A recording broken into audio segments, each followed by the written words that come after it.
So this particular video had been on my bucket list for a long while now. A lot of you had been asking me the order in which choice filling should be done.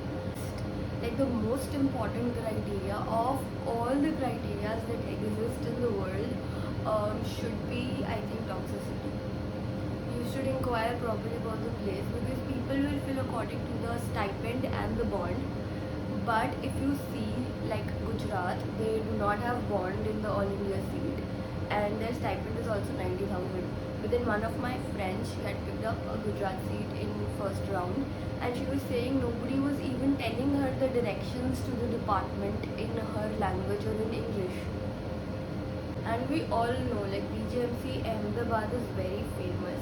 You've all seen posts like this, and now imagine if somebody can do this to a PG in Derma. What goes in that particular college, I have no idea. I think probably Bollywood should make a movie. The number of such incidences that I've heard about BJ Ahmedabad is crazy. You can inquire with the SRs, with the interns, with the PGs. See, 500 ranks before your rank and 500 ranks after your rank is the approximate idea of the colleges you might get. Now you should try calling people in those colleges and try to gather as much information as you can about those colleges. Important thing is, like if you have a particular branch in mind, I think it's not a good idea to compromise it for the place sake, because your PG life will end one day, but your branch will stay with you forever. So if you really like a brand, also if you want to know the authentic details about like the bond, the latest bond and the stipend at a particular place, there's this website called zinode.com where they have all the information. It's not a paid promotion. I don't do all of that. I also do all the counseling mapping. So what all a particular person is picking up, you can get a rough idea of that if you explore that app. After toxicity, I think the other thing which is important is like proximity to your place. Now a lot of people will say like they want to go far away from their home, explore a new place, start a new life and things like that. But I would also like to say, like, being a resident is a very responsible task, and with a lot of responsibility, you will not want to have language problem, you will not want to have cultural barrier or like food issues limiting your output in a particular day, because a lot of the things you will have to understand while the patient tells them to you, and a lot of things you will tell to the patient. So if there's any miscommunication of any sort, there will be there will be a lot of mistakes, and ultimately you will get screwed up. And anyways, like 6-7 months of your residency will sort of go waste if you go to a place where learning the language is very tough. So because of that particular reason, because South languages are completely like the opposite of Hindi. I have a co-PG of mine who's from South. She was telling me कि Hindi का नाक is something like Tamil का आँख, and Tamil का आँख is यहाँ का नाक or can't, something like that. I mean, it's very similar to Hindi and totally opposite of Hindi. So South languages are difficult. Plus in South, like bond and all is also huge. Plus a lot of cultural barrier would have been there. So South was not on the top of my list per se. I was also not very comfortable going to West Bengal, Odisha, Chhattisgarh and Bihar, primarily because the bonds there are 3 years versus 40 lakhs, 50 lakhs. So this is something I am not really up for. In Assam, they say that the bond is for 10 years, whereas it is actually for only 1 year, and that too it is 1 year versus 20 lakhs. And you should also not base your opinion on how things were picked up the year before you. And bonds are also of two types. Like in some places they'll make you work in peripheries as MO, and in some places they'll make you work as specialists. So the bonds with MOs are like a strict no unless you can sort of like pay them off and come back. Two of the bonds, that is in Karnataka and UP, were introduced, like that is what people told me, they were introduced due to scarcity of PGs to work in government hospitals during COVID, so they might not be applicable in like a few years from now. I think if you have to choose between a college, like a second or third tier college in a state and a first tier in a less sought after state, you should probably go for a first tier one, because the second and the third tier colleges sort of like become a referral center for the primary one, so you won't get to manage so many challenging cases. And then if you will inquire about the lasers and all and the dermatosurgical procedures that people are doing, so as long as it's a government hospital and it's a good one, like we have 4 lasers in my college, all the places will have like some or the other facilities. Some place will have some laser, some place will have some facility. So, but all of the colleges will have something or the other which is catchy. Some place, like in Shimla, they had a functional minor OT, and people are not toxic. You'll definitely get to do a lot of procedures. And as long as it's a government college, people around you will be studious and the caseload would be good. That is a given. That said, the higher the ranking of the college, the more academically stimulating that particular place might be. Say for example, the only perk of Delhi I still think was that people there used to read a lot, but then there was not a lot of hands-on in Delhi, and also because they have like and about the DNBs, like the DNBs in Bombay, there's this DNB Naran Cooper Hospital which was picked up at 600 rank in 2019's counseling.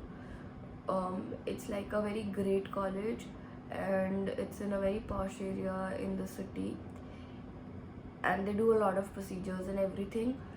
So you can probably think a little bit about the DNBs in Bombay, but the DNBs in Delhi, I did not visit Hindura Hospital. It might still be good, but Baba Sahib Ambedkar and this one Sanjay Gandhi, they were shit.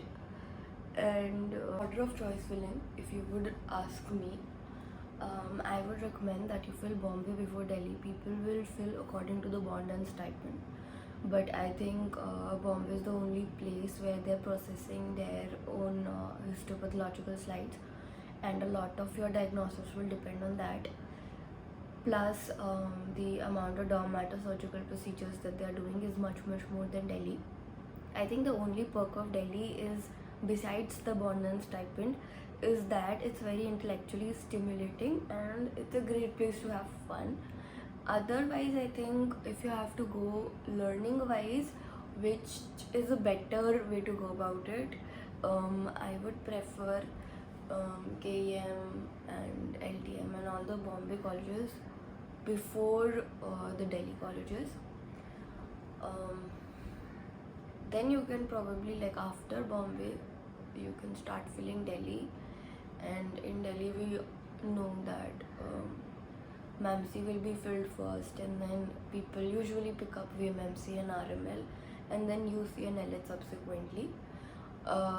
If you're very keen on going to Delhi, there is also ESI Basai Darapur, and there is one ESI in Faridabad also. Faridabad is like an hour away from Delhi. Video. The problem with ESIs is that they have their own individual bond, so it's like 2-3 years bond is there, and also ESIs are like a referral center. They do not keep a lot of inpatient, so that exposure will be less. Now, if you have to choose, like after you fill, the advantage with both these places will be like, because they are big names, the SRs, the people who come to do SRship here would be known to have some big shot politician or something. And like in MAMC, most of them were passed out from Sharda University, and they used to know very less, and they were very rude people. Radio is like an entirely different story. It's unlike DNB Derma. DNB radio is picked up at great ranks, and DNB radio is actually worth it, but in the end you're going to come out in the like public domain, and people, they do not really know that some DNBs are far better than MDs. Some DNBs are picked up at higher ranks than some MDs, and people think like DNB and diploma are just the same thing, and a lot of people will judge you on the basis of that.